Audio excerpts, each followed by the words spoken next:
अस्सलामु अलैकुम वरहमतुल्लाहि वबरकातुह। पहले आप ये वीडियो देखें, फिर मैं जवाब देता हूं इंशाअल्लाह।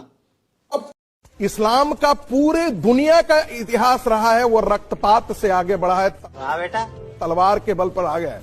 वो हृदय परिवर्तन से इस्लाम कहीं दुनिया में आगे नहीं गया। अच्छा, इस देश के जितने मंदिर आप नेस्तनाबूद किया, ये सारे इस्लाम के मानने वालों ने किया। चढ़ा समझाओ इसे। साउथ में चूंकि वो नहीं पहुंच पाया, औरंगजेब जो है वो बीजापुर और गोलकुंडा तक पहुंच पाया था। अरे बस कर। सबसे पहली बात यह है कि ये लोग सनातन को सबसे पुराना धर्म मानते हैं और इस्लाम को बताते हैं कि 1400 साल पुराना धर्म है। हालांकि हकीकत यह है कि इस दुनिया के सबसे पहले इंसान आदमी जो है वो हजरत आदम अलैहिस्सलाम अल्लाह के नबी हैं, मुसलमान हैं, और इस्लाम उसी वक्त से 1400 साल से नहीं है। और अगर ये लोग कहते हैं कि सनातन धर्म सबसे पुराना है और हम कहते हैं कि यहां हमारे मुल्क में 80% हिंदू लोगों की आबादी है, तो आप मुसलमानों को धर्म परिवर्तन क्यों नहीं करा देते? उनको क्यों नहीं कन्वर्ट कर देते? आप लोग कन्वर्ट कराइए। और 40-50 लाख हिंदू लोग गल्फ कंट्री में काम करते हैं, मुसलमानों के यहां काम करते हैं। कोई ड्राइवर है, कोई खाना बनाता है, कोई किसी कंपनी में, कोई किसी कंपनी। 40-50 लाख हिंदू लोग मुसलमानों के यहां काम करते हैं। सऊदी अरब में रहते हैं, दुबई में रहते हैं, बल्कि अब तो दुबई में शिफ्ट हो रहे हैं।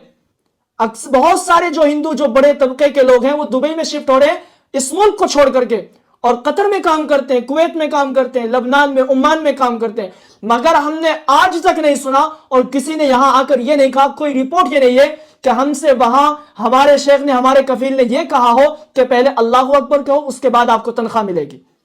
किसी ने हमें जबरदस्ती अल्लाह अकबर कहने पर मजबूर नहीं किया, हमने किसी की जबान से नहीं सुना। हालांकि 40-50 लाख हिंदू लोग वहां रहते हैं, किसी एक की जबान से नहीं सुना।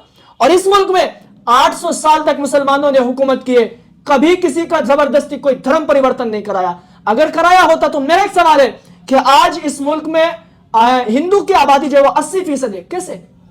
इस्लाम, मुसलमानों ने इस मुल्क में 800 साल तक हुकूमत की। अगर वो लोग धर्म परिवर्तन कराते, इनको कन्वर्ट करते, तो क्या ये लोग बचते? इतनी आबादी बचती, इतनी फीसद आबादी बचती। मुसलमानों ने 800 साल तक हुकूमत की है, इसके बावजूद यहां मंदिर ज्यादा है, मस्जिदें कम है। मुसलमानों ने इस मुल्क में 800 साल हुकूमत की है, मुसलमान फिर भी कमजोर है। माशी एतबार से, तालीम के एतबार से, हर तरीके से मुसलमान कमजोर है। हिंदू लोग ज्यादा अच्छे हैं, वो अच्छे लेवल पर है। यह कैसे मुमकिन हो सकता है? और मैं दूसरा जवाब देता हूं कि अगर इस्लाम तलवार के जोर पर फैला है तो याद रखिए, तलवार के बलबूते पर, तलवार की नोक पर चंद लोगों को अपने साथ रखा जा सकता है। इतना बड़ा इंकलाब पूरी दुनिया के अंदर बर्पा नहीं किया जा सकता। अगर इस्लाम तलवार के जोर पर फैला है तो कौन है मक्के की गलियों में सैयदना उमर इब्न खत्ताब रजी अल्लाह तआला अन्हु से ज्यादा बहादुर, 24 लाख मुरब्बा मील के हाकिम, मुसलमानों के जागो जलाल के बादशाह?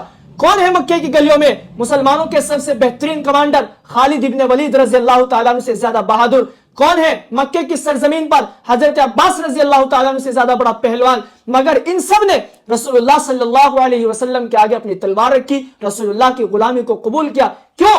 इसलिए मैं इसके एक जवाब देता हूं। हमारे भारत के एक बड़े स्वामी है, वो लिखते हैं कि यहां के जो कमजोर तबके के लोग थे, उन्होंने इस्लाम किसी के दबाव में कबूल नहीं किया, बल्कि भेदभाव होता था, उनके साथ ऊंच नीच की जाती थी।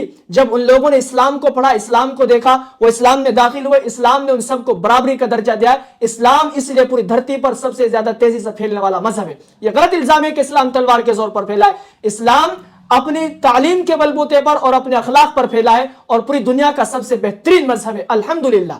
अस्सलामु अलैकुम वरहमतुल्लाहि वबरकातुह।